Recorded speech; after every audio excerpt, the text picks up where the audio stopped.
What's up everyone? So on this video I am doing a battery air intake swap. Check out the time-lapse and then I'll go through and show you what I did to build it. Pretty easy, pretty simple, and did a bunch of other stuff while I was at it, but yeah, so enjoy.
So not too bad, but let me walk you through what it is that I did and the actual cost and everything and the time and the different things that I found in it. So yeah, let me flip this around. Here we go.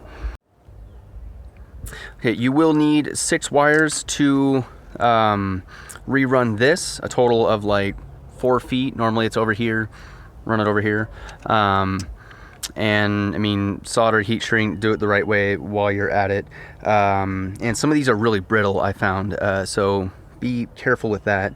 Yeah, some kind of cable wrap you'll need, battery terminals. So I put a new one over here, but this terminal here I actually got off my brother. He's got a big diesel and had an extra, it's like 0 gauge wire or something, and I ran it down along the bottom of the fan and brought it up here to another battery terminal, which then I plugged in my alternator, my like everything else wire, and then I think one of them goes to the alternator, not alternator, the starter, alternator, and then like everything else that runs the truck. So I actually just ran it inside a battery terminal, all tacked onto there. I think I have a picture for that.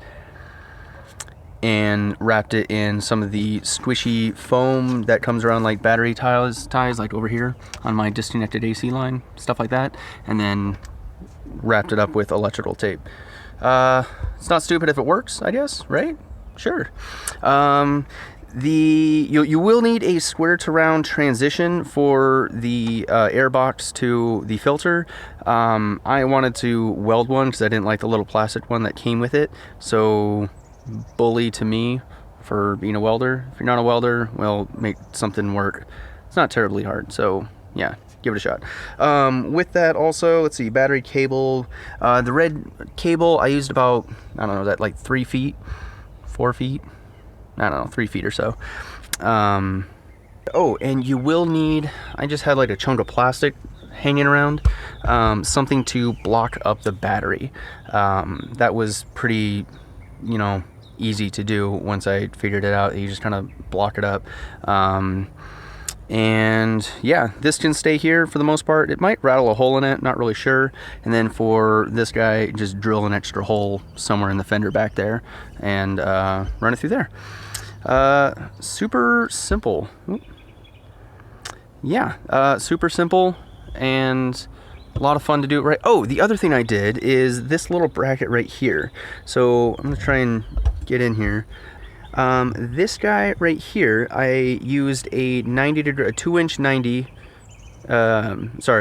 angle iron and cut it around this guy, and then just brought it out here. And there is a bolt down here. It's just a little 10mm bolt or screw hole in the fender that I tapped into. So it's just a little brace there to keep it secure and snug. You don't have to do that. I've seen other guys that they just grab it and it just falls. I'm sure that's fine. But that's what I did because I wanted everything to be level and pristine, since everything in here is so not pristine. I'm working there. I'm working my way there. And spray paint makes everything pristine, so you know, I got that going for me.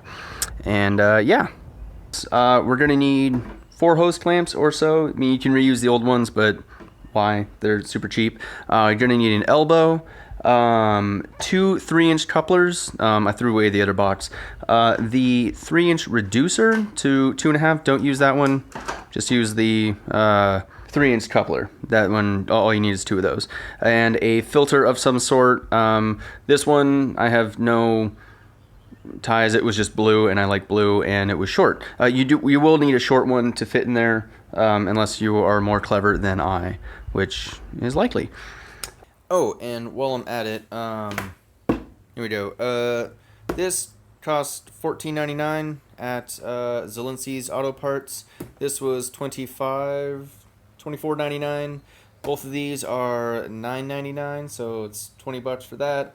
Hose clamps are like $1 each, and let's see, battery terminal, the heavy duty one was $4.99. So right now we're up to like $70 in stuff like this. And let's see, if you don't have wires, go find your box of wires that everyone should have. That's actually from a Land Cruiser wiring harness that my brother gave me, because he's gone through a couple Land Cruisers now. And soldering stuff, if you have anything, I mean, you can do pick up one of these. If you have a soldering iron, great. If not, you know, just use a little cable clip deals. Do it your way.